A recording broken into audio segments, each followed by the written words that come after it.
நன்மைகள் செய்த இறைவனுக்கு நன்றியின் பலியை செலுத்திடவாரி, நன்றியின் பலியை செலுத்திடவாரி, நன்மைகள் நாமே அடைவோம் வாரி.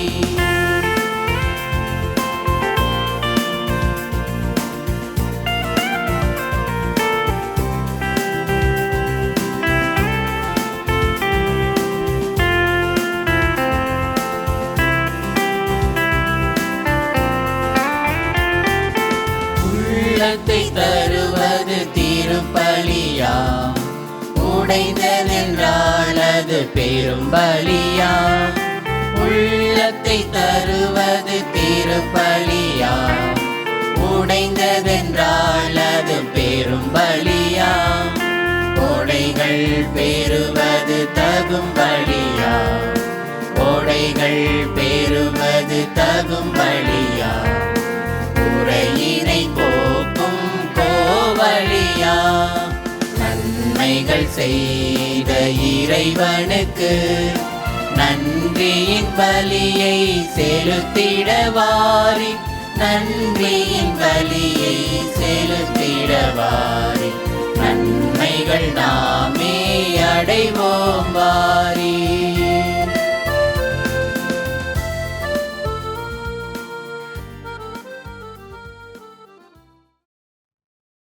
திருப்பலியானது திருவாளர் ஹிருதயநாதனுடைய ஆண்மையை பாட்டிக்காக அவருடைய குடும்பத்தார் இந்த திருப்பலி ஒப்புக் கொடுக்கிறார்கள். அருள் தந்தை B.K. பிரான்சிஸ் அவருடைய ஆண்மையை பாட்டிக்காகவும், இருதயதாசன் ஜிஎம்ஆள் அவருடைய ஆண்மையை பாட்டிக்காகவும், அருள் சகோதரி அகஸ்டியம்மா அவருடைய ஆண்மையை பாட்டிக்காகவும் இந்த திருப்பலியானது ஒப்புக் கொடுக்கப்படுகிறது. மேலும் இன்றைய நாளிலே புனித அகஸ்தியனுடைய பேர் நாமத்தை கொண்டு இயங்குகிற சபைகள், பேர் நாமத்தை கொண்டு இருக்கிற ஒவ்வொருவருக்காகவும் சிறப்பாக இந்த திருப்பலியை நாம் பக்தியோடு ஜபிப்போம். மேலும் இந்த நாளிலே என்னோடு இணைந்து அகில உலகம் எங்கும் நம்பிக்கையோடு இந்த யூடியூப் சேனல் மூலமாக, ஃபேஸ்புக் மூலமாக ஜபிக்கின்ற உங்கள் ஒவ்வொருடைய கருத்துக்களுக்காகவும், நம்முடைய பங்கு மக்களின் கருத்துக்களுக்காகவும் இந்த திருப்பலியானது ஒப்புக் கொடுக்கப்படுகிறது. தந்தை மகன் தூயாவியாரின் பெயராலே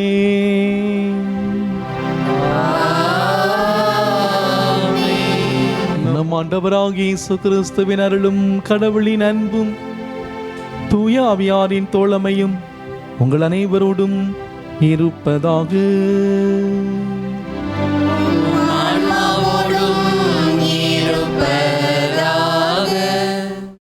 இயேசுவில் அன்புக்குரிய சகோதர சகோதரிகளே, திருப்பாடல் 35:5 என வாசிக்கின்றோம். ஆண்டவருடைய பேரன்பால் பூவுலகு நிறைந்துள்ளது. நம்முடைய கடவுள் அன்புள்ளவர், கருணை உள்ளவர், கரிசனை உள்ளவர். நம் ஒவ்வொருவரையும் நாம் எப்படிப்பட்ட நிலையில் இருந்தாலும் அன்பு செய்கிற தெய்வம். இது இந்த நாள் வெள்ளிக்கிழமை இயேசுவின் திரு இருதயத்துக்கு ஒப்பு கொடுக்கப்பட்ட இந்த நாளிலே நம்ம ஒவ்வொருடைய குடும்பங்களையும், நம்ம ஒவ்வொருடைய தனிப்பட்ட வாழ்வையும் இயேசுவின் தூய அன்பிலே, இயேசுவின் இதய அன்பிலே ஒப்பு கொடுப்போம். இயேசுவின் இதய அன்பை மகிழ்ச்சியோடு நாம் கொண்டாடுகிற இந்த வேளையிலே தாயாம் திருவையானது புனித அகஸ்தியனாருடைய நினைவை கொண்டாடுகிறது. 30 ஆண்டுகள் தன்னுடைய மகனுடைய மனமாற்றத்திற்காக இடைவிடாது ஜெபித்த புனித மோனிகாவுடைய தொடர் ஜெபத்தால் மனமாற்றம் பெற்று சிறப்பாக கத்தோலிக்க திரு அவையை கட்டி காக்கக்கூடிய ஒரு மிகப்பெரிய பொக்கிஷமாக திரு அவையிலே திகழ்கின்றார். புனித அகஸ்தியனுடைய அவர் எழுதிய, அவர் சொன்ன பல வரிகள் திருச்சபையுடைய பாரம்பரியத்தில் இருப்பதை நாம் எல்லோருமே அறிவோம்.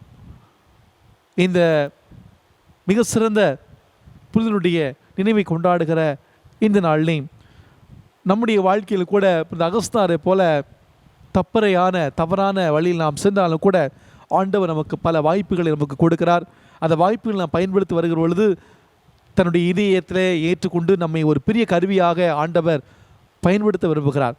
எனவே அன்பார்ந்தவர்களே, நாம் வாழ்கிற நம்முடைய வாழ்க்கை சூழலே இறைவன் கொடுத்த அந்த வாழ்வு என்ற கொடையை நாம் முழுமையாக வாழ்வோம். எப்போதுமே நாம் தயாரில் இருப்போம். ஆண்டவர் அழைக்கிற பொழுது நாம் நம்முடைய வாழ்வை அர்த்தமுள்ள வகையிலே வாழ்ந்து ஆண்டவரை ஏதோ தயார் என்று சொல்லக்கூடிய அளவுக்கு முன்மதியோடு அந்த 5 கன்னியர்களைப் போல நாமும் நம்முடைய வாழ்க்கையில் வாழ இந்த நாளிலே பக்தியோடு ஜெபிப்போம்.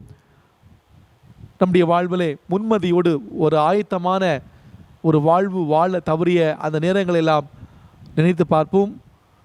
இறைவன் மனமாற நமக்கு எத்தனையோ வாய்ப்புகளை நமக்கு கொடுத்தாலும் அந்த வாய்ப்புகளை நாம் பயன்படுத்தாமல் வாழ்ந்த அந்த நேரங்களெல்லாம் நினைத்து பார்த்து ஆண்டவருடைய மன்னிப்பை உருக்கமாக பெற்றுக்கொள்வோம்.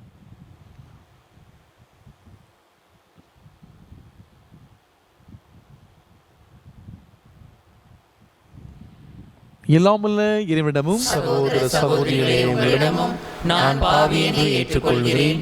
ஏனெனில் என் சிந்தனையாலும் சொல்லாலும் செயலாலும் கடமைகள் தவறியதாலும் பாவங்கள் பல செய்தேன். என் பாவமே, என் பாவமே, என் பெரும் பாவமே. ஆகையால் இப்பொழுதும் கன்னியான புனித மரியாளையும் வானதூதர் புனிதர் அனைவரையும் சகோதர சகோதரிகளே, உங்களையும் நம் தேவனாகிய ஆண்டவரிடம் எனக்காக வேண்டிக் கொள்ள மன்றாடுகிறேன். எல்லாமல்ல இறைவன் நம் மீது இரக்கம் வைத்து நம் பாவங்களை மன்னித்து நம்மை முடிவில்லா வாழ்வுக்கு அழைத்து செல்வாராக. ஆமென்.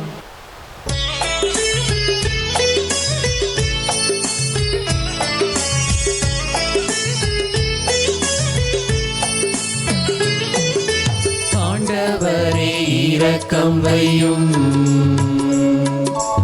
ஆண்டவரே இரக்கம் வையும், கிறிஸ்துவே இரக்கம் வையும், கிறிஸ்துவே இரக்கம் வையும், ஆண்டவரே இரக்கம் வையும், ஆண்டவரே இரக்கம் வையும்.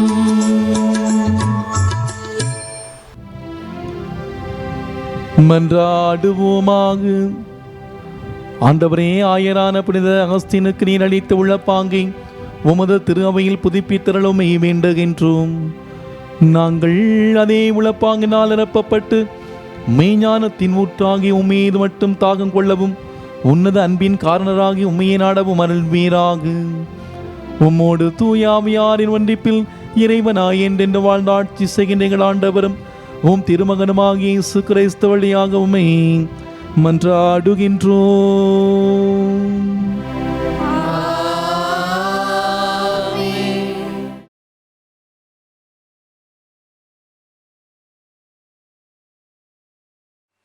முதல் வாசகம். கிறிஸ்துவின் சிலுவை பிற இனத்தாருக்கு மடமையாகவும் அழைக்கப்பட்டவர்களுக்கு கடவுளின் வல்லமையாகவும் ஞானமாக உள்ளது. திருத்தூதர் பவுல் கொரிந்தியருக்கு எழுதிய முதல் திருமுகத்திலிருந்து வாசகம். அதிகாரம் 1, வாழ்வு தரும் இறை வார்த்தைகள் 17 முதல் 25 முடிய.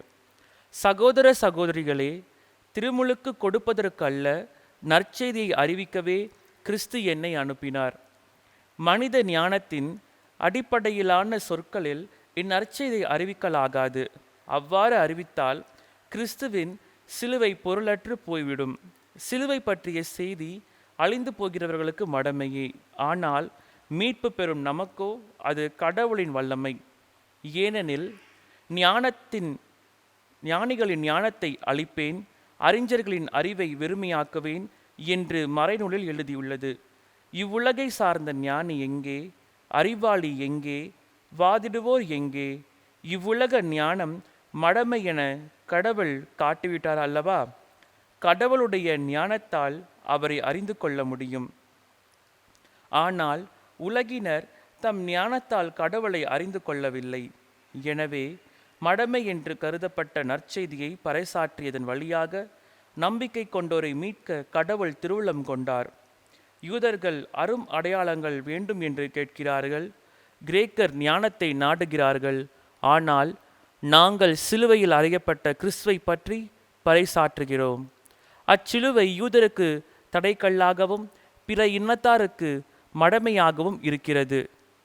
ஆனால் அழைக்கப்பட்டவர்கள் யூதராயினும் கிரேக்கராயினும் அவர்களுக்கு கிறிஸ்து கடவுளின் வல்லமையும் ஞானமுமாயிருக்கிறார். ஏனெனில் மனித ஞானத்தை விட கடவுளின் மடமை ஞானம் மிக்கது, மனித வலிமையை விட அவருடைய வலுவின்மை வலிமை மிக்கது. ஆண்டவர் வழங்கும் அருள்வாக்கு. இறைவனுக்கு நன்றி. பதிலுரை பாடல் பல்லவி. ஆண்டவரது பேரன்பால் பூவுலகு நிறைந்துள்ளது. ஆண்டவரின் பேரன்பால் பூவுலகு நிறைந்துள்ளது. நீதிமான்களே, ஆண்டவரில் களி கூறுங்கள்.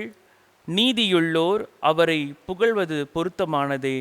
யாழ் இசைத்து ஆண்டவருக்கு நன்றி செலுத்துங்கள். பதிநரம்பு யாழினால் அவரை புகழ்ந்து பாடுங்கள். பல்லவி.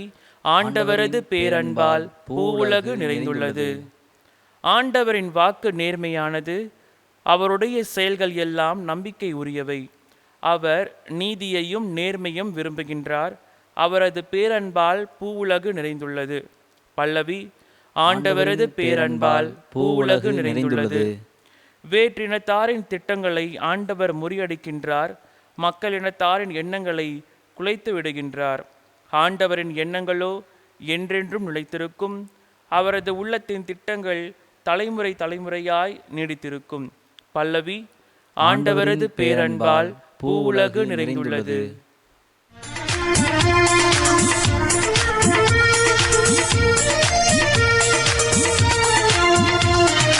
அல்லேலூயா அல்லேலூயா அல்லேலூயா அல்லேலூயா அல்லேலூயா அல்லேலூயா அல்லேலூயா அல்லேலூயா அல்லேலூயா அல்லேலூயா அல்லேலூயா அல்லேலூயா அல்லேலூயா அல்லேலூயா அல்லேலூயா.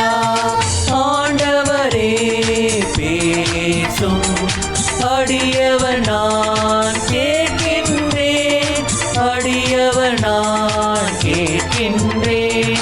அல்லேலூயா அல்லேலூயா அல்லேலூயா அல்லேலூயா அல்லேலூயா அல்லேலூயா அல்லேலூயா அல்லேலூயா அல்லேலூயா அல்லேலூயா அல்லேலூயா அல்லேலூயா. ஆண்டவர் உங்களோடு இருப்பாராக. ஆன்மாவோடும் இருப்பாராக. மத்தேயு எழுதிய தூய நற்செய்தியிலிருந்து வாசகம். ஆண்டவரே மாட்சி உமக்கே. மத்தேயு எழுதிய நற்செய்தி அதிகாரம் 25 இறை வார்த்தைகள் 1 முதல் 13 முடிய. அக்காலத்தில் இயேசு தம் சீடர்களுக்கு கூறியது. அந்நாளில் விண்ணரசு எவ்வாறு இருக்கும் என்பதை பின்வரும் நிகழ்ச்சி வாயிலாக விளக்கலாம்.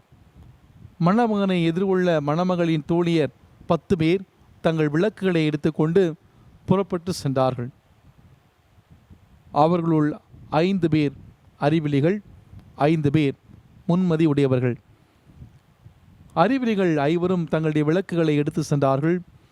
ஆனால் தங்களோடு எண்ணெய் எடுத்து செல்லவில்லை. முன்மதியுடையோர் தங்கள் விளக்குகளுடன் கலங்களில் எண்ணெயும் எடுத்து சென்றார்கள். மணமகன் வர காலம் தாழ்த்தவே அனைவரும் தூக்க மயக்கத்தால் உறங்கிவிட்டனர். நள்ளிரவில் இதோ மணமகன் வருகிறார், அவரை எதிர்கொள்ள வாருங்கள் என்ற உரத்த குரல் ஒலித்தது.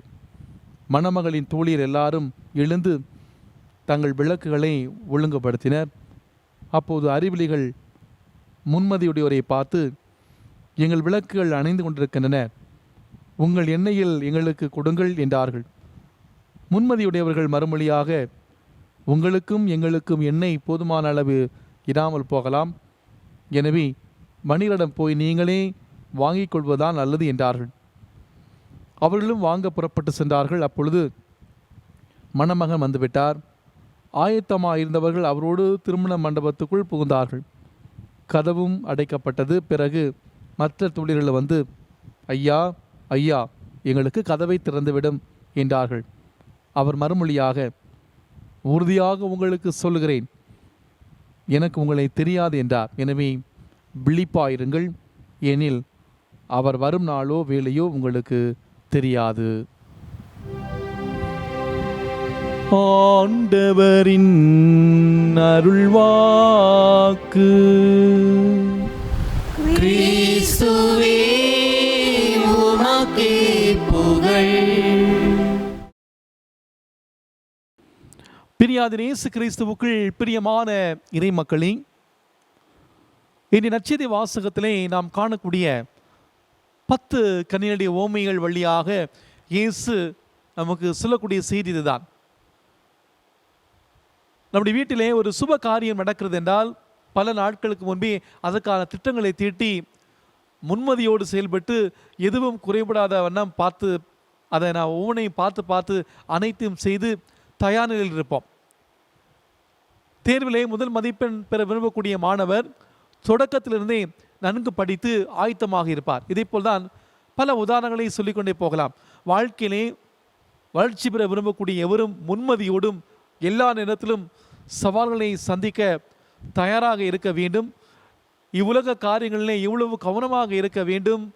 நாம் நம்முடைய ஆன்மீக காரியங்களிலே முன்மதியோடும் ஆயத்தமாக இருக்கிறோமா என்பதை சிந்தித்து பார்க்க ஆண்டவர் நம் ஒவ்வொருவரையும் இந்த நாளிலே நமக்கு அழைப்பு விடுக்கிறார். இன்று தாயாம் திருஅவையானது புனித அகஸ்தியனருடைய நினைவை கொண்டாடுகிறது. தன்னுடைய வாழ்விலே எப்படி வாழலாம் என்று வாழ்ந்தவர் ஆன்மீக காரியங்களிலே முன்மதியோடும் ஆயத்தமாகவும் வாழாமல் இருந்த அந்த காரணத்தால் அவருடைய அன்னை, அவருடைய தாய் அகஸ்தியருக்காக ஏறக்குறைய 30 ஆண்டுகள் தொடர்ந்து இடைவிடாமல் ஜெபிக்கிறார். அவருடைய தொடர் ஜெபம் ஒரு மிகப்பெரிய மனமாற்றத்தை அவருக்கு கொண்டு வந்தது. ஆயராக பல ஆண்டுகள் திருச்சபையை கட்டி காக்கக்கூடிய அந்த பணியை செய்தார் என்று நம்முடைய வாழ்க்கையில் பார்க்கிறோம். உலக காரியங்களிலே முன்மதியுடைய கண்ணீரை பிரதிபலிக்கக்கூடிய நாம் பல நேரங்களிலே ஆன்மீக தேடலிலே முன்மதி இழந்த அந்த கண்ணீரை நாம் பிரதிபலிக்கிறோம். சவால்களை துணிந்து சந்தித்து நம்முடைய தேவைகளையும் விருப்பங்களை நிறைவேற்ற எப்போதுமே தயாராக இருக்கிறோம். ஏதோ அன்றாட வாழ்விலே பல்வேறு அனுபவங்கள் வழியாக வரக்கூடிய இறைவனை சந்தித்து நம்முடைய ஆன்மீக தேவைகளை நிறைவேற்ற தயார் நிலையில் இருப்பது கிடையாது. நம்முடைய ஜெப வாழ்வு பல நேரங்களிலே அரைகுறைதான். நற்செயல்கள் புரிதல், பிறருக்கு உதவி செய்தல், தீமைகளை ஒதுக்குதல், அநீதிக்கு எதிராக குரல் கொடுத்தல் போன்ற உண்மையான ஆன்மீக செயல்பாடுகளிலே நம்முடைய நாட்டம் மிக குறைவு என்றே சொல்லலாம். இவ்வாறாக இறைவனை தவிர மற்ற எல்லாவற்றுக்கும் முக்கியத்துவம் கொடுக்கிறோம். அருகில் இருக்கும்போது அவரை காண மறுக்கிறோம். இறுதியிலே உங்களை எனக்கு தெரியாது என்று அவர் கூறக்கூடிய அளவுக்கு நம்முடைய வாழ்வை நாம் இழந்து விடுகிறோம். இன்றைய முதல் வாசகம் இதை ஒட்டிய கருத்தை தான் நமக்கு எடுத்து சொல்கிறது. நான் வாழ்கிற இந்த உலகம் கலப்படம் நிறைந்த உலகம். நுகர்வு கலாச்சார அறிவியல் உலகிலே உடலுக்கும் மனதிற்கும் இனிமை தர பலவிதமான கண்டுபிடிப்புகள் இருக்கக்கூடிய நிலையிலே கடவுள் சார்ந்த செயல்பாடுகளுக்கு பலருக்கு முட்டாள்தனமாக தெரிகிறது.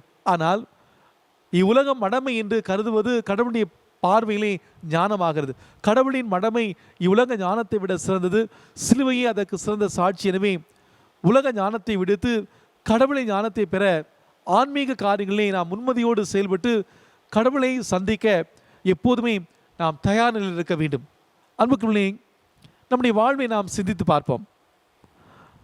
நம்முடைய வாழ்வை நாம் சீதூக்கி நாம் பார்க்கிற பொழுது உண்மையிலேயே நாம் ஆண்டவரை சந்திக்க எதிர்கொள்ள தயார் நிலையில் இருக்கிறோமா? உதாரணமாக பொதுத் தேர்வு எழுதக்கூடிய ஒரு மாணவன் ஜூன் மாத தொடக்கத்திலேயே மார்ச் மாதம் வந்துவிட்டது என்று நினைத்து படிக்க ஆரம்பித்து விட்டால் தேர்வு வருகிற பொழுது பயப்பட மாட்டார்கள். ஆனால் அந்த கல்வி ஆண்டின் தொடக்கத்திலிருந்தே படிக்காமல் இருப்பவர்கள் மார்ச் தேர்வுக்கு அவளால் தைரியமாக இருக்க முடியுமா? அப்படி இருப்பது போல பாசாங்கு செய்தாலும் தேர்வு முடிவுகள் வருகிற பொழுது தலைகுனிந்து நிற்க வேண்டியது இருக்கும். எனவே ஜூன் மாதத்திலே அடுத்த மார்ச் மாதம் வந்துவிட்டது என்று நினைத்து ஒழுங்காக படி என்றுதான் இறைவாக்கு சொல்கிறது. சில குடும்பத்திலே குடும்ப தலைவர்கள் இருப்பார்கள். அந்த குடும்ப தலைவர்கள் கோவிலுக்கு செல்வதிலே அக்கறை எடுக்க மாட்டார்கள். அன்பியமா அது என்ன என்று கேட்பார்கள். பங்கிலே கொடுக்கக்கூடிய அந்த மாத சந்தா பல ஆண்டுகளுக்கு கொடுக்கப்படாமல் இருக்கும். ஆனால் திடீரென்று பங்கில் உள்ள பழைய அந்த குடும்ப அட்டையை தேடி கண்டுபிடித்து கொண்டு வந்து சந்தா வசூலிக்கக்கூடிய அன்பிய தலைவரையோ அல்லது சந்தா வசூலிப்பவரிடம் அதை கட்டிவிட்டு கோவிலுக்கு வர ஆரம்பிப்பார்கள். அன்பியத்திலே கொஞ்சம் தலைகாட்ட ஆரம்பிப்பார்கள். என்னுடைய வாழ்க்கை ஒழுங்காகிவிட்டது என்று நாம் ஏமாந்து போக தேவையில்லை. அவருடைய வீட்டிலே புதுநன்மை அல்லது திருமணம் வரப்போகிறது, ஓலை வாசிக்க வேண்டும், இதெல்லாம் சரியாக இல்லை என்றால் கண்டிப்பாக பங்கு தந்து நடந்து கொள்வார். முதலில் எல்லாவற்றையும் சரி செய்துவிட்டு போவோம் என்று வருவார்கள். இப்படி ஒரு காலகட்டம், ஒரு கெடு வருகிற பொழுது எல்லாவற்றையும் ஒழுங்கு செய்து கொள்ள வருவதற்கு பதில் உன்னுடைய வாழ்வை எப்போது ஒழுங்காக வைத்துக்கொள். உனக்கு ஒரு கெடு வைத்து விட்டேன், அது எப்போது என்று உனக்கு தெரியாது. எனவே ஒழுங்காயிரு, நீ ஆயத்தமாயிரு, விழிப்பாயிரு என்று இன்றைய நற்செய்தி வாசகம் நமக்கு தெரியப்படுத்துகிறது. வேறு சில குடும்பங்கள் இருக்கிறார்கள், கத்தோலிக்க விசுவாசத்திலே ஈடுபாடு இல்லாதவர்கள். எங்கிலுமோ போய் ஏதேதோ சாமிகளை கும்பிடுவார்கள், ஏதேதோ சபைகளுக்கு போவார்கள், ஆடி ஆட்டமன்ன என்று வாழ்ந்துவிட்டு இப்போது 60 வயதுக்கு மேலாகிவிட்டது, இப்போது குடும்ப அட்டையை போட வேண்டும் வருவார்கள். 15-20 வருடமாய் இல்லாத அக்கறை இப்போது ஏன் இப்படி என்று துருவி கேட்டால் அவர்கள் வாய்மொழியாகவே மறித்து போனால் கல்லறைக்கு இடம் வேண்டும் என்ற அந்த உண்மை வந்துவிடும். ஆக இறுதி நாட்கள் வந்துவிட்டது, உனக்கு கல்லறைக்கு இடம் வேண்டும் என்றால் இப்பொழுது தெரிகிறதே, 60 வயதான பிறகுதான் இறுதி காலம் என்று உனக்கு யார் சொன்னது? எத்தனையோ பேருக்கு 20 வயதிலே இறுதி காலம் வந்து சென்று விடவில்லையா? நேரமும் காலமும் உனக்கு தெரியாது. எனவே சிறிது காலம் இதுதான் என்று நினைத்து உன்னுடைய வாழ்வை சீர்படுத்தி கொண்டு நீ அந்த 10 கனியிலிருந்து அந்த 5 பேரை போல விழிப்பாய் ஆயத்தமாய் இருக்க வேண்டும் என்பதுதான் இன்று இறைவன் இன்றைய நற்செய்தி வாசகத்தின் மூலமாக நமக்கு தரக்கூடிய இறைவாக்கு. நான் என்னுடைய இஷ்டப்படி வாழ்வேன், எப்படியெல்லாமோ வாழ்ந்துவிட்டு கடைசி நேரத்திலே எல்லாவற்றையும் சரி செய்து கொண்டு விடலாம் என்று சில பேர் நினைக்கலாம். இந்த லாஸ்ட் மினிட் அட்ஜஸ்ட்மெண்ட் எல்லாம் நாட் பாசிபிள். நீ உன்னுடைய வாழ்க்கையிலே நன்றாக வாழாவிட்டாலும் கடைசி நேரத்தில் நீ வந்து ஏதாவது அட்ஜஸ்ட் பண்ணிவிட்டு உள்ளே போய்விட முடியாது என்பதை இன்றைய நாள் நமக்கு இன்றைய இறைவார்த்தை நமக்கு தெளிவுபடுத்துகிறது. அன்புக்குள்ளே ஆயத்தமாக இருங்கள் என்பதை பற்றி பேசும் பொழுது லூக்கா நற்செய்தியிலே ஒரு அழகான ஒரு நிகழ்வு. அந்த நிகழ்விலே அந்நாளில் ஒருவர் வயலில் இருப்பார். வயலில் இருக்கும் நீ திரும்பி வீட்டுக்கு வந்துவிடலாம் நினைக்காதே, உன்னால் முடியாது. அந்த நாள் உன்னை ஓவர்டேக் செய்துவிடும். ஒருவன் கூரை மேல் இருப்பான், கூரை மேல் இருப்பவன் இதோ நாள் நெருங்கிவிட்டது, வீட்டுக்குள்ளே போகலாம் நினைத்து இறங்கி வருவதற்குள் எல்லாம் முடிந்து போகும். ஆக கடைசி நிமிடத்திலே உன்னுடைய வாழ்க்கையை சீர்திருத்திக் கொள்ளலாம் என்று நினைத்தால் அது நடக்காது என்று இந்த நற்செய்தியிலே இயேசு ஆண்டவர் சொல்கிறார். எப்போதுமே திருப்பலிக்கு தாமதமாக வருவதை என்னுடைய வழக்கமாக்கி கொண்டேன். எனவே கடைசி நாளிலும் மோட்சத்துக்கு நான் லேட்டாக சென்று அங்கே உள்ளே போய்விடலாம் என்று நினைக்காதே. திருப்பலிக்கு காலதாமதமாக வந்தாலும் வாசல் கதவெல்லாம் திறந்திருக்கும், வாசலில் நின்று விடலாம், எப்படியாவது கொஞ்சம் உள்ளே வந்து விடலாம் என்று எண்ண வேண்டாம். அன்றைய தினம் வாசல்கள் அடைக்கப்பட்டுவிடும். 10 கன்னியர் ஓமையிலே இன்று நான் வாசிக்கிற அந்த ஓமையிலே அவர்கள் எண்ணெய் வாங்கத்தானே சென்றார்கள், ஆனால் நீ என்ன வாங்க போனாயோ எனக்கு தெரியாது, நீ லேட்டாக வந்ததாக கதவு அடைக்கப்பட்டு விட்டது, நீ யார் என்று எனக்கு தெரியாது என்று ஆண்டவர் சொல்லிவிடுவார் என்பதை இறைவன் நற்செய்தி வாசு மூலமாக திட்டவட்டமாக நமக்கு அறிவுறுத்துகிறார். எனவே நோ லாஸ்ட் மினிட் அட்ஜஸ்ட்மெண்ட், அது சாத்தியம் கிடையாது என்று சொல்லப்படுகிறது. எப்போதுமே திருப்பலிக்கு வெளியே நின்று பழக்கமாக்கி கொண்டோம், உள்ளே வாருங்கள் என்றால் வரமாட்டோம். இறுதி நாட்களே மோட்சத்துக்கு வாருங்கள் என்று ஆண்டவர் அழைக்க மாட்டார். அவர் அழைத்தாலும் நான் வெளியிட்டான் இருக்கேன் என்று சொல்லிவிடுவாய். உன்னிலே அந்த மாற்றம் ஏற்படாது, நீ வெளியிட்டான் நிற்பாய் என்பது மிக தெளிவாக நற்செய்தி நமக்கு மீண்டும் மீண்டும் எடுத்து காட்டுகிறது. ஆண்டவர் பொறுமையாக இருக்கிறார் என்பதால் அவர் பலவீனமாக இருக்கிறார் என்று நாம் நினைத்து நாம் நம்மையே ஏமாற்றிக் கொள்கிறோம். ஆண்டவரை ஏமாற்ற முடியாது. எனவே அன்பார்ந்தவர்களே, நம்முடைய வாழ்க்கையின் இறுதி கட்டத்தில் இருக்கிறோம் என்றால் நாம் அது நல்ல செய்தியா கெட்ட செய்தியா, அது மகிழ்ச்சியூட்டக்கூடிய செய்தியை அது விளைவிக்கக்கூடிய ஒரு செய்தியா, அது அவரவர் கண்ணோட்டத்திலே அவரவர் வாழ்ந்து கொண்டிருக்கிற விதத்திலே இது நல்ல செய்தியாகவோ கெட்ட செய்தியாகவோ மகிழ்ச்சி அளிக்கின்ற அல்லது வருத்தம் அளிக்கின்ற செய்தியாக இருக்கும். ஜூன் மாதம் முதல் படித்து கொண்டிருக்கிற மாணவ மாணவியருக்கு தேர்வு வருகிறது என்பது நல்ல செய்தியா கெட்ட செய்தியா? தேர்வு முடிவுகள் வருகிற பொழுது, அதாவது அந்த தேர்வு முடிவுகள் வரப்போகிறது என்பது நல்ல செய்தியா கெட்ட செய்தியா? அது அவருடைய செய்கை, அந்த செயல்பாட்டை பொறுத்தது தான். இவ்வுலக வாழ்வை புனித பவுலடிகளார் ஒரு கட்டிட பணிக்கு ஒப்பிடுகிறார். இந்த பவுலடியார் கொரிந்தியருக்கு எழுதிய முதல் திருமுகத்திலும் சரி, எபேசியருக்கு எழுதிய கட்டிடத்திலும் இன்னும் தெளிவாக சொல்வார். நம்முடைய திருமுழுக்கு நாளில் நம்முடைய வாழ்வு என்ற கட்டிடத்தை நாம் ஆரம்பித்து விட்டோம். இப்போது நாம் அதை கட்டி கொண்டிருக்கிறோம். இப்போது நமக்கு இந்த கட்டிட பணி அதனுடைய இறுதி கட்டத்தை அடைந்து விட்டது என்று சொன்னால் அது நல்ல செய்தியா கெட்ட செய்தியா? வீடு கட்டுறீர்கள், அதனுடைய கட்டுமான பணி இறுதி கட்டத்தை அடைந்து விட்டது என்று நாம் மகிழ்ச்சி அடைவோமா? வீடு கட்டி முடிய போகிறது என்று அங்கலாய்த்துக் கொள்வோமா? வீடு கட்டு முடிந்து விட்டது என்று தலை நிமிர்ந்து நிற்போம். அதில் குடியேறப் போவதை நினைத்து நாம் மகிழ்ச்சி அடைவோம். ஏனென்றால் அது மகிழ்ச்சியான செய்தி. அதே போல்தான் இந்த பவுலடியார் கொரிந்தியருக்கு எழுதிய அந்த திருமுகத்திலே கிறிஸ்துவ வாழ்வை ஒரு விவசாய நிகழ்ச்சியாக ஒப்பிட்டு காட்டுகிறார். திருமுழுக்கின் போது விதை விதைக்கப்படுகிறது, பயிர் வளர்கிறது, வளர்ந்து இறுதிக்கட்டம் வருகிறது. அப்போது இறுதிக்கட்டம் வந்துவிட்டது என்று அங்கலாய்த்து கொள்ள மாட்டோம். ஏனென்றால் இறுதிக்கட்டம் என்பது அறுவடை நாள். அறுவடை நாள் வந்துவிட்டது என்று நாம் மகிழ்ச்சி அடைவோம். இறுதிக்கட்டம், இறுதி காலம், மரண நேரம் என்பது நல்ல செய்தி. அவரவர் வாழ்ந்த விதத்துக்கு தகுந்தபடி நல்ல செய்தி கெட்ட செய்தி. மகிழ்ச்சியானது வருத்தத்தை விளைவிக்கக்கூடியது. ஆனால் ஆண்டவர் சொல்லுகிறார், நீங்கள் இதுவரை வாழ்ந்த வாழ்வு ஒரு பயிற்சி காலம். இந்த உலகிலே வாழ்ந்ததனுடைய அடிப்படையிலே இது தொடர்ச்சியாகவும் நிறைவாகவும் நிலையானதாகவும் நிரந்தரமான நிறைய மகிழ்ச்சியான வாழ்வு உள்ளது. இதை உங்களதாக்கி கொள்ளக்கூடிய விதத்தில் வாழ்ந்திருந்தோம் என்றால் தலை நிமிர்ந்து நிற்க முடியும். தைரியமாக இரு, மகிழ்ச்சியாக இரு என்பது இன்றைய நாளிலே ஆண்டவனுக்கு தரக்கூடிய ஒரு மிகப்பெரிய ஒரு செய்தியாக இருக்கிறது. ஒரு 6 வருடங்களுக்கு முன்பாக நான் பெங்களூரிலே ஒரு பங்குக்கு தியானம் கொடுக்க சென்றிருந்தேன். முதல் நாளிலே நான் அந்த சாக்ரிஸ்டிக்கு திருப்பி நிறைவேற்ற சென்ற பொழுது அங்கே அழகாக ஒரு இறைவார்த்தை எழுதி வைக்கப்பட்டிருந்தது. ஒவ்வொரு குருவும் தவறாமல் பார்க்க வேண்டும் என்பதற்காக பெரிதாக அந்த வாசகத்தை ஆங்கிலத்தை எழுதி வைத்திருந்தார்கள். Father, please celebrate this Mass as if this is your first Mass. Please celebrate this Mass as if this is your last Mass. Please celebrate this Mass as if this is your only Mass. அன்பு தந்தையே, இதுதான் உம்முடைய முதல் திருப்பலி நினைத்து இந்த கவனமாக நிறைவேற்றவும், இதுதான் உம்முடைய கடைசி திருப்பலியாக இருக்கும் என்று நினைத்து அதை சிறப்பாக நிறைவேற்றவும், உம்முடைய வாழ்வை நிறைவேற்றக்கூடிய ஒரே திருப்பலி இதுதான் என்று நினைத்து இந்த திருப்பலியை சிறப்பாக நிறைவேற்றுங்கள் என்று ஒரு நினைவூட்டுதல் அங்கே கொடுக்கப்பட்டது. அன்புக்குள்ளே இதை நாம் இன்னும் கொஞ்சம் ஆழமாக நாம் சிந்தித்தோம் என்றால், ஒவ்வொரு நாளும் நாம் எழுந்து ஒரு புதிய நாளை நாம் ஆரம்பிக்கிற பொழுது, என்ன வேலை செய்தாலும் அந்த வேலையை ஆரம்பிக்கிற பொழுது நம்மையே நாம் நினைவுபடுத்திக் கொள்ள வேண்டும். இதுதான் எனக்கு நியமனமாகி முதல் நாள் என்றால் நான் எப்படி அந்த பணியை செய்வேனோ அவ்வாறு இன்றைய நாளிலே நான் என்னுடைய பணியை நான் செய்வேன்.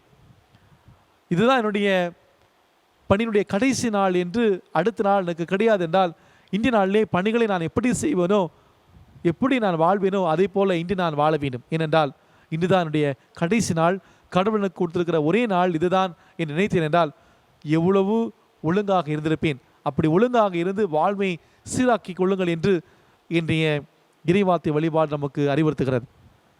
என்னை அன்புக்குள்ளே இன்றைய நாளிலே நம்முடைய வாழ்வை நாம் சீர்தூக்கி பார்ப்போம். இன்று நாம் விழா கொண்டாடுகிற புனித அகஸ்தினுடைய வாழ்வை நாம் புரட்டுகிற பொழுது, தொடக்கத்திலே தன்னுடைய பாவ வாழ்வால் தன்னுடைய உடல் இச்சைக்கு முக்கியத்துவம் கொடுத்து வாழ்ந்தாலும் கூட தன்னுடைய தாயினுடைய அந்த தொடர் ஜெபத்தால், இடைவிடாத நம்பிக்கை அந்த ஜெபத்தால் தன்னுடைய வாழ்வை மாற்றி அமைத்து கொண்டு தன்னுடைய வாழ்விலே அவர் தடம் புரண்டிருந்தாலும் கூட ஒரு கட்டத்திலே ஆண்டவர் கொடுத்த இந்த வாழ்வானது, ஆண்டவர் கொடுத்த இந்த அழைப்பானது,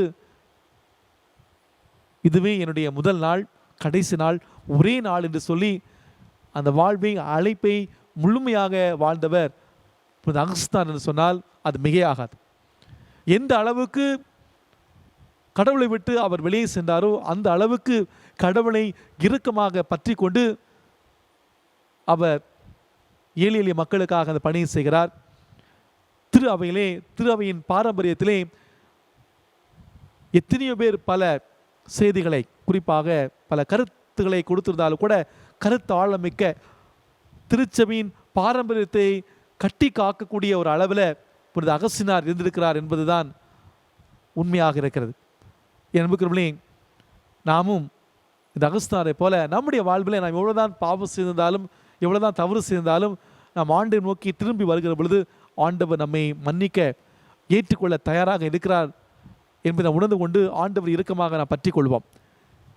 அன்புக்குள்ளே விழிப்பாக இருந்தோம் என்றால் நாம் எல்லோருமே பேறு பெற்றவர்கள் தான்.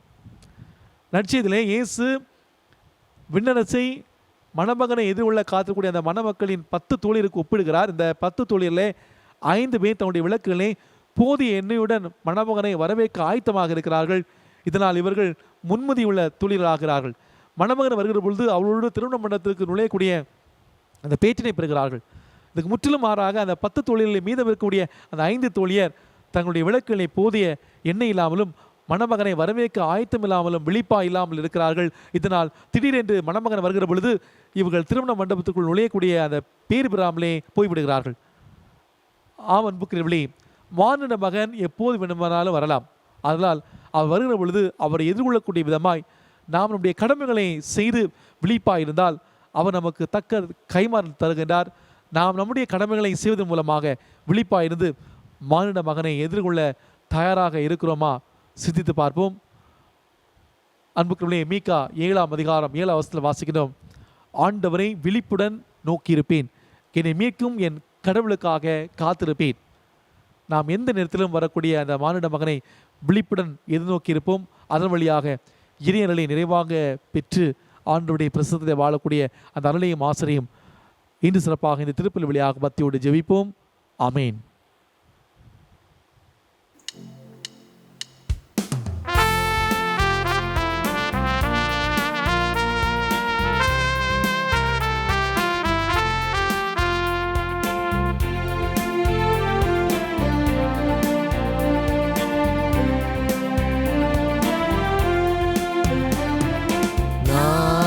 தருகின்ற காணிக்கை இதை ஏற்றருள் தெய்வமே, நாங்கள் தருகின்ற காணிக்கை.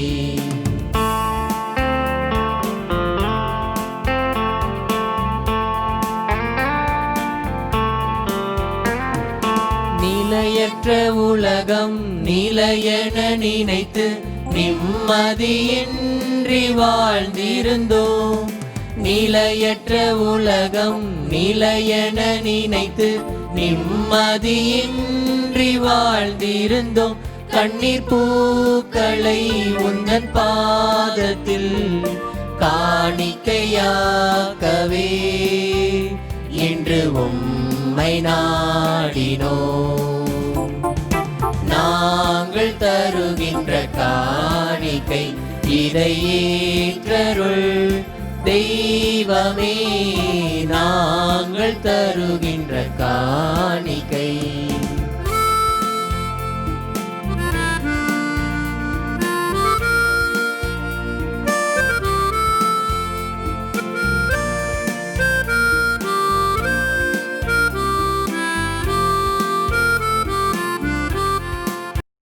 சகோதர சகோதரிகளே, என்னுடைய உங்களிதமான இந்த பலி இல்லாமல்ல தந்தையாக இறைவனுக்கு ஏற்றதாகும்படி ஜெபியுங்கள். ஆண்டவர் தமது பெயரின் புகழ்ச்சிக்காகவும் மாட்சிக்காகவும் நமது நன்மைக்காகவும் புனித திருவை அனைத்து நலன்களுக்காகவும் உமது கையிலிருந்து இப்பலியை ஏற்றுக்கொள்வாராக. ஆண்டவரே, எங்கள் மீட்பின் நினைவை கொண்டாட நாங்கள் உமது கனிமை பணிவோடு வேண்டுகின்றோம்.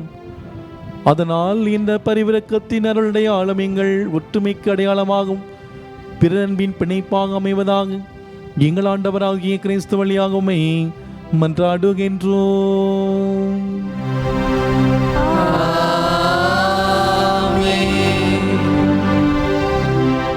ஆண்டவர் உங்களோடு இருப்பாராக.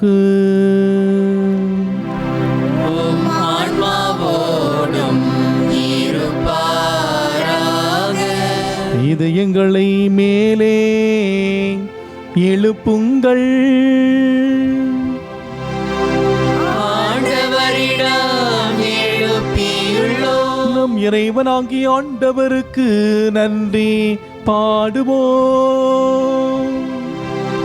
அது தகுதியும் நீதியுமானதே. ஆண்டவரே, தூயவரான தந்தையே, என்றும் உள்ள எல்லாமல்ல இறைவா,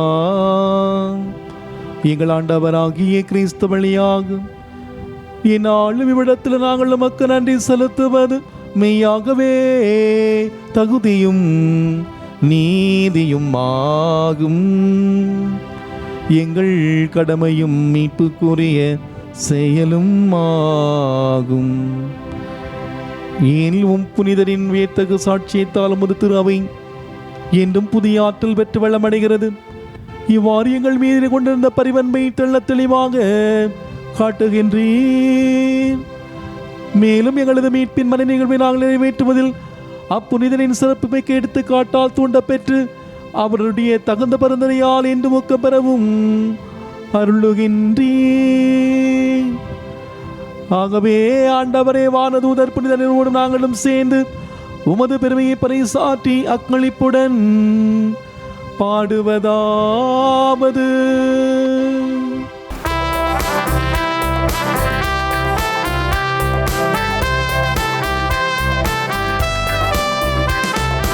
தூயவர் தூயவர் தூயவர், வான்படைகளின் கடவுளாம் ஆண்டவர்.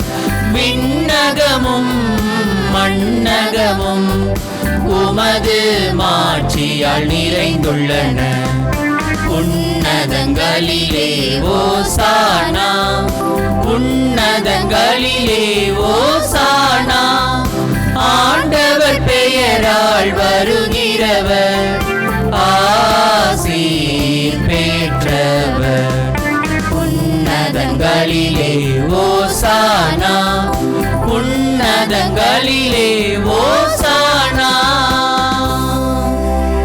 ஆண்டவரே, நீர் மெய்யாகவே தூயவர், தூய்மை அனைத்திற்கும் ஊற்று. ஆகவே உம்முடைய ஆவியை பொழிந்து காணிக்கைகளை தூய்மைப்படுத்த உம்மை வேண்டுகின்றோம். இவ்வாறு எங்கள் ஆண்டவர் இயேசு கிறிஸ்துவின் உடலும் இரத்தமுமாக எங்களுக்கு இவை மாறுவனவாக.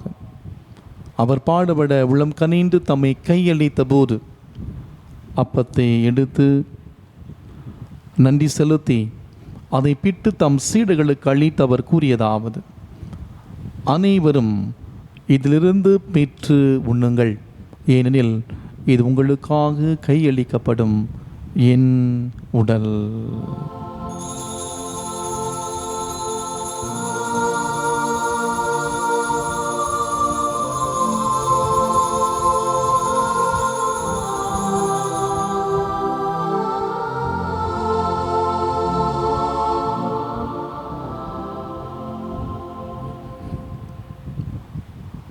அவ்வண்ணமே இரவிருந்தி அருந்திய பின் கிண்ணத்தையும் எடுத்து மீண்டும் நன்றி கூறி தம் சீடர்களுக்கு அளித்து அவர் கூறியதாவது: அனைவரும் இதிலிருந்து பெற்று பருகுங்கள், ஏனில் இது புதிய நிலையான உடன்படிக்கைக்குரிய என் இரத்தத்தின் கிண்ணம். இது பாவ மன்னிப்புக்கென்று உங்களுக்காகவும் பலருக்காகவும் சிந்தப்படும். இதை என் நினைவாக செய்யுங்கள்.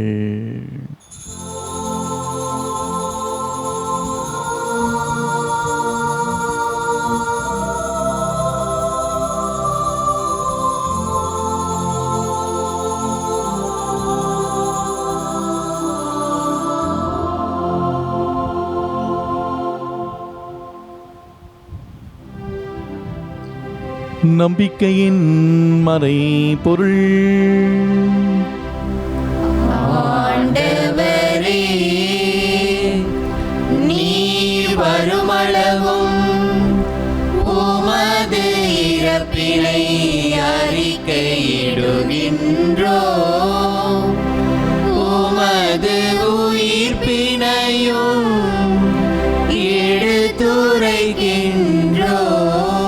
ஆகவே ஆண்டவரே, நாங்கள் கிறிஸ்துவின் இறப்பினை உயிர்ப்பு நினைகூர்ந்து வாழ்வதிலும் அப்பத்தையும் மீட்பளிக்கும் கிண்ணத்தையும் ஒப்புக் கொடுக்கின்றோம். உம் திருமுன்னின்று ஊழியம் புரிய தகுந்தவர்களை ஏற்றுக்கொண்டீர். எனவே உமக்கு நன்றி செலுத்துகின்றோம்.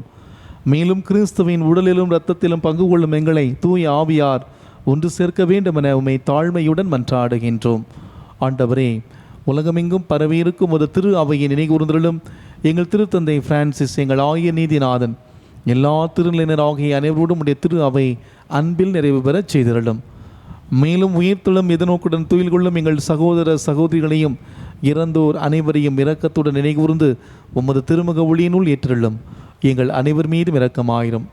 கடவுளின் கன்னித்தாயான தூய மரியா, அவருடைய கணவரான புனித யோசேப்பு, புனித திருத்தூதர்கள், இவ்வுலகில் மூக்க ஊந்தவராக இருந்த ஆகிய புனிதர்கள் அனைவருடனும் நாங்கள் நிலைவாழ்வில் பங்கு கொள்ளும் தகுதி பெற்று உம் திருமகன் இயேசு கிறிஸ்து வழியாக உம்மை புகழ் நீர்த்தும் வரமருள உம்மை மன்றாடுகின்றோம்.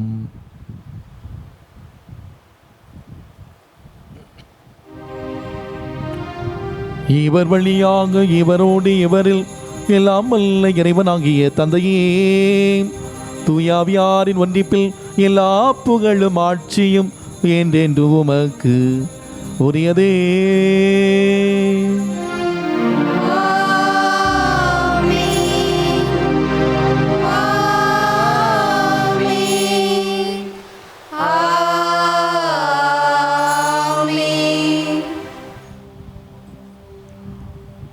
மீட்பரின் கட்டளையால் கற்பிக்கப்பட்டு இறை படிப்பினையால் பயிற்சி பெற்ற நாம் துணிந்து சொல்வோம். விண்ணுலகில் எங்கள் தந்தையே, உமது பெயர் தூயது என போற்ற பெறுக. உமது ஆட்சி வருக. உமது திருவுளம் விண்ணுலகில் நிறைவேறுவது போல மண்ணுலகிலும் நிறைவேறுக. எங்கள் அன்றாட உணவை இன்று எங்களுக்கு தாரும். எங்களுக்கு எதிராக குற்றம் செய்வோரை நாங்கள் மன்னிப்பது போல எங்கள் குற்றங்களை மன்னியும். எங்களை சோதனைக்கு உட்படுத்தாதேயும், தீமையிலிருந்து எங்களை விடுவித்தருளும். ஆண்டவரே, தீமை அனைத்தில் எங்களை விடுவித்து எங்கள் வாழ்நாளில் அமைதியை கனிவுடன் அருளும் மன்றாடுகின்றோம். உமது இரக்கத்தின் உதவியால் நாங்கள் எல்லா பாவத்திலிருந்து எப்போது விடுதலை பெற்று யாதொரு கலக்கமுமே நலமாயிருப்போமாக. நாங்கள் நம்பியிருக்கும் பேரின்ப வாழ்வையும் மீட்பராம் இயேசு கிறிஸ்துவின் வருகையை மகிழ்ச்சியுடன் எதிர்பார்த்திருக்கின்றோம். ஏனெனில் ஆட்சியும் வல்லமையும் மாட்சியும் என்றென்றும் உமதே. ஆண்டவர் இயேசு கிறிஸ்துவே, அமைதி உங்களுக்கு விட்டு செல்கிறேன், என் அமைதி உங்களுக்கு தருகிறேன் என்று உம் திரு தூதர்களுக்கு மொழிந்திரேன். எங்கள் பாவங்களை பாராமல் உமது திரு அவை நம்பிக்கையை கண்ணோக்கி உமது திருவுளத்திற்கு ஏற்ப எங்களுக்கு அமைந்து ஒற்றுமை அளித்தல்வீராக. இன்றென்று வாழ்ந்து ஆட்சி செய்கின்றவர் நீரே. ஆமென். ஆண்டவருடைய அமைதி உங்களோடு என்றும் இருப்பதாக. ஆன்மாவோடும் இருப்பதாக. ஆண்டவர் தருகிற அமைதியை ஒருவர் மற்றோடு மகிழ்ச்சியோடு பகிர்ந்த மகிழ்வும். சமாதானம்.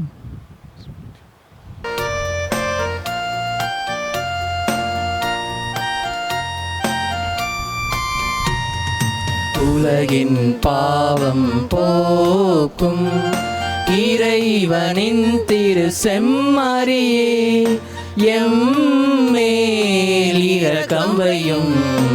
உலகின் பாவம் போக்கும் இறைவனின் திரு செம்மறியே, எம்மேல் இரக்கம் வையும்.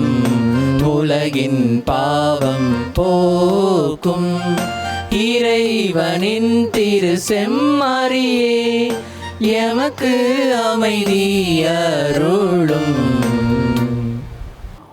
இதோ இறைவனின் செம்மறி, இதோ உலகின் பாவங்களை போக்குகின்றவர். செம்மறியிலிருந்து கழிக்க பெற்றோர் பேறு பெற்றோர். ஆண்டவரே, நீர் என் உள்ளத்தில் எழுந்தருளி வர நான் தகுதியற்றவன். ஆனால் ஒரு வார்த்தை மட்டும் சொல்லியருளும், எனது ஆன்மா நலமடையும். கிறிஸ்துவின் திருவுடலும் திருரத்தமும் நம் ஒருவரை காத்து நம்ம நிலை வாழ்வுக்கு அழைத்து செல்வதாக. ஆமென்.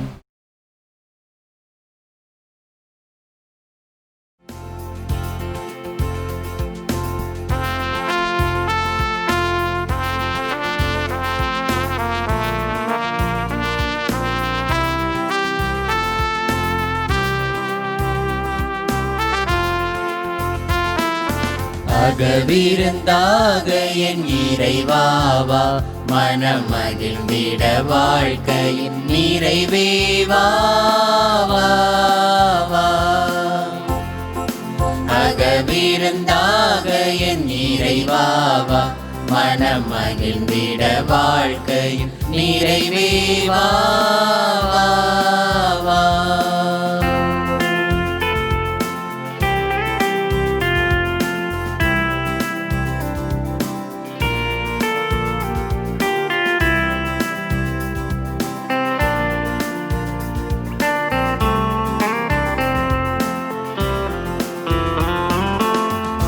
ஆறுதல் அளித்திடும் அருள் மொழியே, திரு ஆகமம் முழங்கிடும் உயிர் மொழியே. ஆறுதல் அளித்திடும் அருள் மொழியே, திரு ஆகமம் முழங்கிடும் உயிர் மொழியே. உடலோடு உலகோ நடுவெழுந்தாய், உடலோடு உலகோ நடுவெழுந்தாய், எமை உமதுடல் என நீ மாற வைத்தாய். அகவிருந்தாக என் இறைவாவா, மனம் மகிழ்ந்திட வாழ்க்கையில் நிறைவே வா வா வா.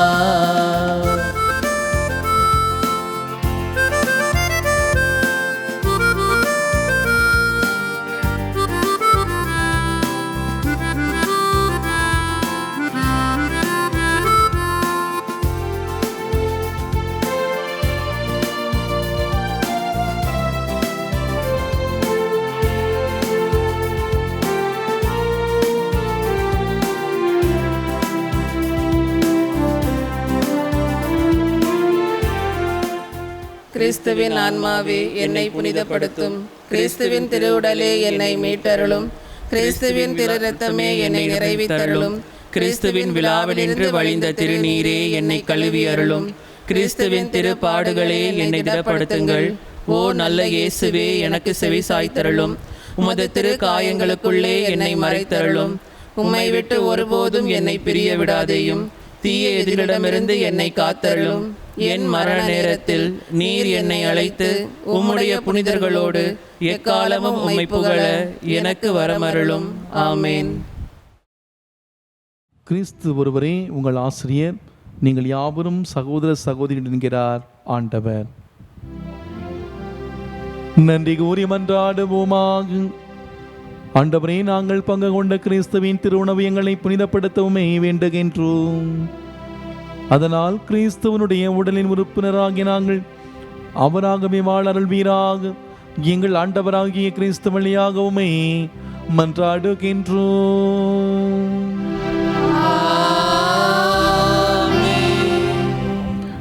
ஆண்டவர் உங்களோடு இருப்பாராக.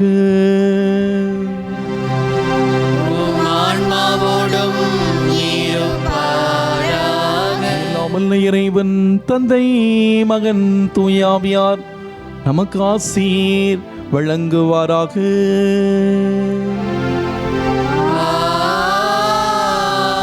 சென்று வாழுங்கள், வாழ்க்கை பலி தொடர்கின்றது. இறைவனுக்கு நன்றி.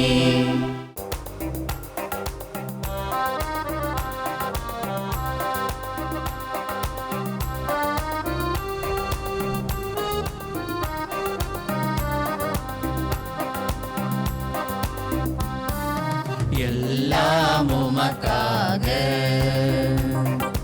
இயேசுவின் திவ்ய இருதயமே,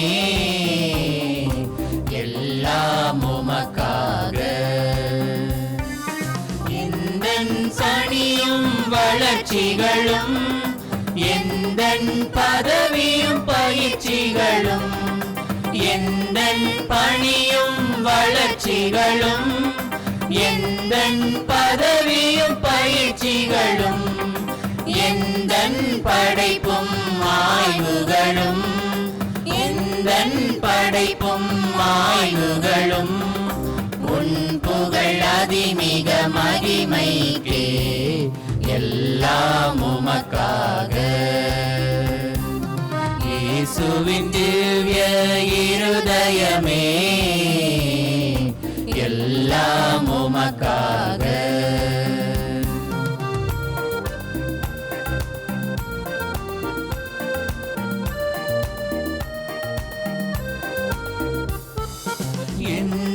சிந்தனை சொல் அனைத்தும் எந்தன் செயல்கள் ஒவ்வொன்றும் எந்தன் சிந்தனை சொல் அனைத்தும் எந்தன் செயல்கள் ஒவ்வொன்றும் எந்தன் உடல் பொருள் ஆவி முற்றும் எந்தன் உடல் பொருள் ஆவி முற்றும் உன் புகழ் அதிமிக மகிமைக்கு எல்லாம் உமக்காக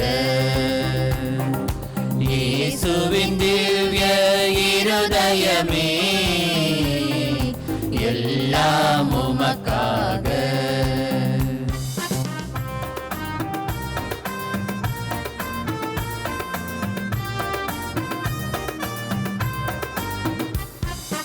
ஒளியை நோக்கா மலரில்லை நீரை தேடா வேறில்லை ஒளியை நோக்கா மலரில்லை நீரை தேடா வேறில்லை உன் புகழ் நாடா வாழ்வனைத்தும் உன் புகழ் நாடா வாழ்வனைத்தும் வாழ்வில்லை அதில் பயனில்லை எல்லாம் உமக்காக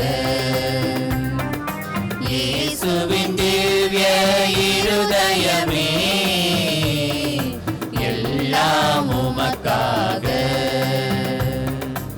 எல்லாம் உமக்காக. நம் திருத்தந்தையின் கருத்துக்களுக்காகவும் நம் பங்கு தந்தையின் உடல் உள்ள ஆண்பலன்களுக்காகவும் நம் பங்கின் வளர்ச்சிக்காகவும் மிக முக்கியமாக கொரோனா நோயால் பாதிக்கப்பட்ட அனைத்து மக்களுக்காகவும் சிறப்பாக ஜெபிப்போம். விண்ணுலகில் இருக்கிற எங்கள் தந்தையே, உமது பெயர் தூயது என போற்ற பெறுக, உமது ஆட்சி வருக, உமது திருவுளம் விண்ணுலகில் நிறைவேறுவது போல மண்ணுலகிலும் நிறைவேறுக. எங்கள் அன்றாட உணவை இன்று எங்களுக்கு தாரும். எங்களுக்கு எதிராக குற்றம் செய்வோரை நாங்கள் மன்னிப்பது போல எங்கள் குற்றங்களை மன்னியும். எங்களை சோதனைக்கு உட்படுத்தாதேயும், தீமையிலிருந்து எங்களை விடுவித்தருளும். ஆமேன். அருள் நிறைந்த மரியே வாழ்க, ஆண்டவர் உம்முடனே, பெண்களுக்குள் ஆசி பெற்றவர் நீரே. உம்முடைய திருவயிற்றின் கன்னியாகிய இயேசுவும் ஆசி பெற்றவரே. புனித மரியே, இறைவனின் தாயே, பாவிகளாயிருக்கிற எங்களுக்காக இப்பொழுதும் எங்கள் இறப்பின் வேளையிலும் வேண்டிக் கொள்ளும். ஆமேன். தந்தைக்கும் மகனுக்கும் தூய ஆவிக்கும் மாட்சி உண்டாவதாக. தொடக்கத்தில் இருந்தது போல இப்பொழுதும் எப்பொழுதும் என்றென்றும் இருப்பதாக. ஆமேன்.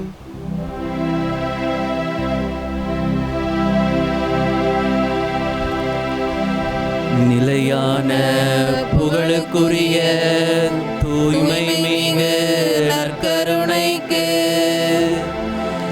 எல்லா காலமும்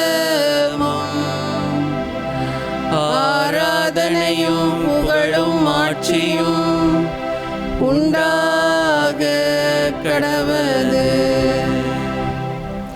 அர்ச்சிஷ்ட சிலுவை அடையாளத்தினாலே எங்கள் சத்துருக்களிடமிருந்து எங்களை ரட்சித்தருளும். எங்கள் சர்வேஸ்வரா, பிதா சுதன் பரிசுத்த ஆவியின் பேராலே ஆமேன். கிறிஸ்து ராஜா வாழ்க, உம்முடைய ராஜ்யம் வருக, மரியே வாழ்க.